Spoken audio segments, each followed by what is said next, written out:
Chapter 2 Episode 11 Unruly Adventurers. Earth fence. Noir. Youch. Stone posts the height of two adults shot out of the ground, separating the 6 kids from the men that had shown their true colors. One man had been caught by a post and was lifted alongside them, but he fell the moment he flailed about. The sudden appearance of the fence had them backing away warily. I deliberately stepped into the space that opened up. It saved me the trouble of having the kids taken as hostages. OWW, what happened? It's magic. What is this magic? Is it your doing? You drew your weapons, so I acted reflexively. This spell is called Earth Fence. It repeatedly uses a magic called Earth Needle to create the individual posts of a fence. As a result, the top of the fence is a little sharp. If that person had been one step closer, it would have made a gory sight. Thank goodness it didn't come to that. I explained the magic as a distraction to the situation, making several people, including the man that was lifted up, stiffen in expression at the image. That aside, even though the leader had said the same things as me about wasting time, gathering at the square, and ending this, they had taken his words in a completely different way. Language sure was difficult. Well, jokes aside, it seemed like these people were fairly used to this kind of business. At first, the men had drawn their weapons to point to me, but 2 of them had pointed them at the 6 kids. They were probably going to use them as hostages. Even before Sachi gave the command, no one had discussed anything. Which meant they had either planned this in advance, or were so used to this situation they didn't need to discuss it at all. Though they were adventurers with rough jobs, their speech was bandit-like and their movements clearly weren't adapted for only monsters. It was looking clear to me that these men were at fault here, but they could have other crimes too. Don't give me those pathetic excuses, you morons. Boss, a brat's magic won't amount to much. Stop him from using it and he's finished. Are you guys so weak you'd turn tail and run from a single brat? I ain't got no use for weaklings like that. Hey. As Sachi was reprimanding his underlings, the shortest human boy from the group of 6 whispered at me. He was grabbing the posts of the fence and leaning his body out like a jail cell, but I clearly remembered him as the boy that called me a hindrance. Run away. These guys are serious. Even if you're good at magic, you can't go up against their numbers. It seemed like he had accepted my magic skills, but he still considered me weaker than this lot. In that case, you should prepare to run too, I said using the wind magic whisper, adding that I'd remove the fence when I had the chance. However, it wasn't easy to discuss things before the enemy's eyes.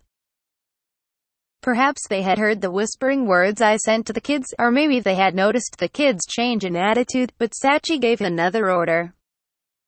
Oi, you lot watching over there. You help too. The brat said he's good at running and hiding. He. Thanks, boss. Too bad for you, heart. If only you hadn't come this way. No point in saying this now. But we woulda let you off easy if you had just handed over the money quietly, ya know. Was it a lie that they stole your kills? No, we consider them stolen. Those brats are from the slums. People who take from others when they're strapped for cash. If you're willing to pay in their place, we'll let ya go. You seem much richer than those brats, after all. With armor like that, you must be. We take payment plans too, ya know. If you can't pay up now, how about we go to your parents directly? At Sachi's words, the people who had been observing with the weapons sheathed hesitantly drew them, making the men even more arrogant. What a pain in the ass. There had been bandits that looked down on me for being a child, but even they hadn't pissed me off as much as the men before me. This may actually be the most irritated I've been since coming to this world. I didn't know the reason why I was affected so much. Was he just asking for it? My parents were long dead in my past life, and I didn't have any in this one. If anything, I had the stand-in parents gain and the other gods prepared. They were dead too, so my only options were the dead, or the gods. Out of these two options, neither could be consulted directly. I was indebted to the Duke's family, but there was no way I was letting them pay people like this. Before that, they wouldn't even be able to meet them. I wouldn't let them. I glared at the men who were overconfident in their numbers. But just then, wait, one of the formerly observing adventurers said. Everyone turned their cold gazes at the young man that had interrupted, but he was panicking with no care for them. I haven't done anything yet though. That kid, isn't he the one from the rumors lately? You shouldn't touch him. Oh, yeah? There was talk about a kid with slimes showing up at the guild. Wasn't it about a brat loitering around the guild in town in weird clothes? What about it? Are you just chickening out from fight? The men that had drawn their weapons early sneered at the young man.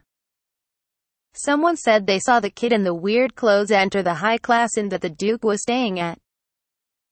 He might be involved with them, you know, a brat like this? No way someone like that would be here. Hey? Wasn't the client for today's request the Duke? And no way, but I did hear that the Duke was staying in Gimel Town. The public office got hit with a heavy penalty recently too. His panic suddenly made sense. The reason why he hadn't followed his friend's example was because he feared the wrath of the Duke. Though it was a little too late for that. However, his suspicion and confusion spread, giving us the perfect chance.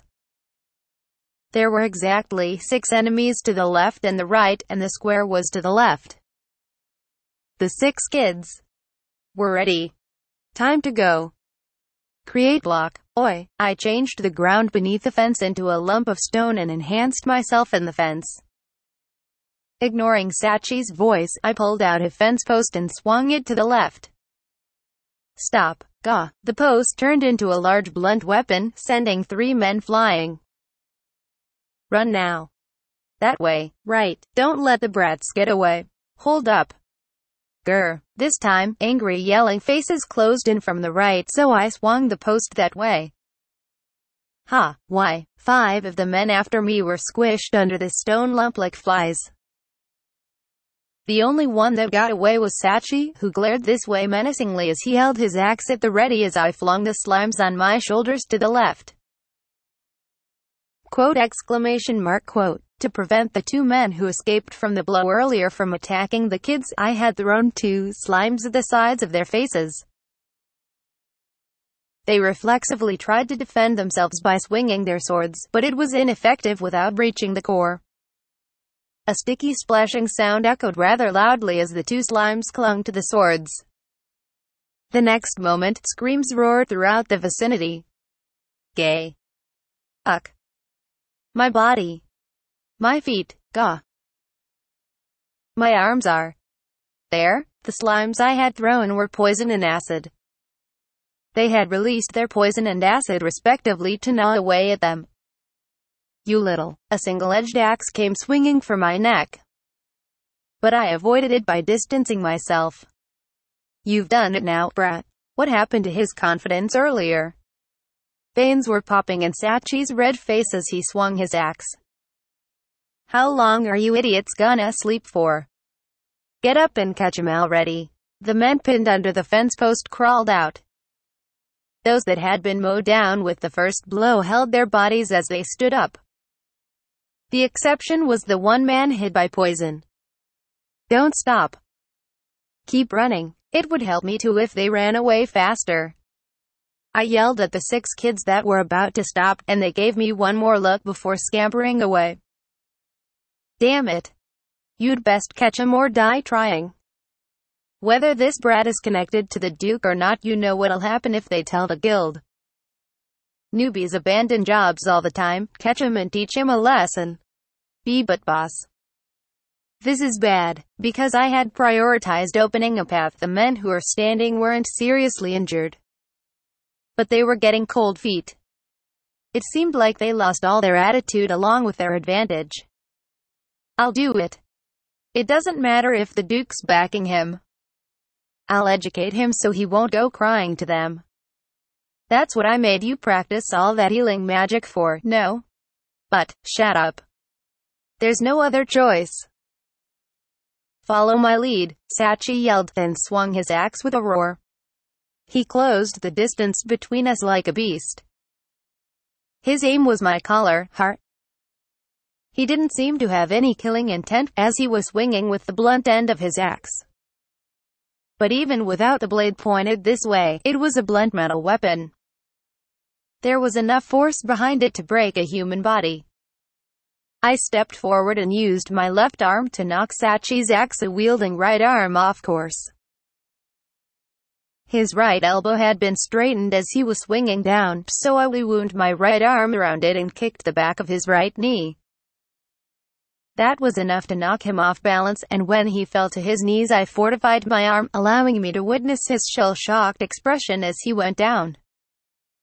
I added strength into my fortified arm until I heard a dull sound from his shoulder. Gah! OWW. When I released Sachi's arm, it dangled down loosely. He dropped the axe he was holding, no longer able to pick it up. Sweating through the pain, he attempted a backhand blow with his left hand. But it was pathetically weak. I grabbed his hand and stepped on his kneeling right leg, putting strength into it. After a sensation like stepping on a twig, I also broke Sachi's left arm with a hand chop. Exclamation. Gua, heart, boss, was wiped out in an instant. Sachi collapsed with a groan, bending over the ground. 2 broken bones and 1 dislocation must have hurt, but that one must have been his pride. I doubt he expected this situation. The other adventurers behind him had all frozen with stiff looks. Who would like to go next? I said with a beaming smile. You were. We'll pass. Hey. Don't flee without us. Teleport. I appeared before the man who tried to run. Where do you think you're going? Eek. Space magic. Just what is this guy? Forgive us. We couldn't defy Sachi's orders. Please save those words for the guildmaster. For now. I don't want you chasing after the kids that got away. So you're staying here with me for a bit longer. After that. I listened to the wails of the disorderly gang as I spent a surprisingly long amount of time restraining them with my slime's power, just in case. I was definitely late for the gathering time.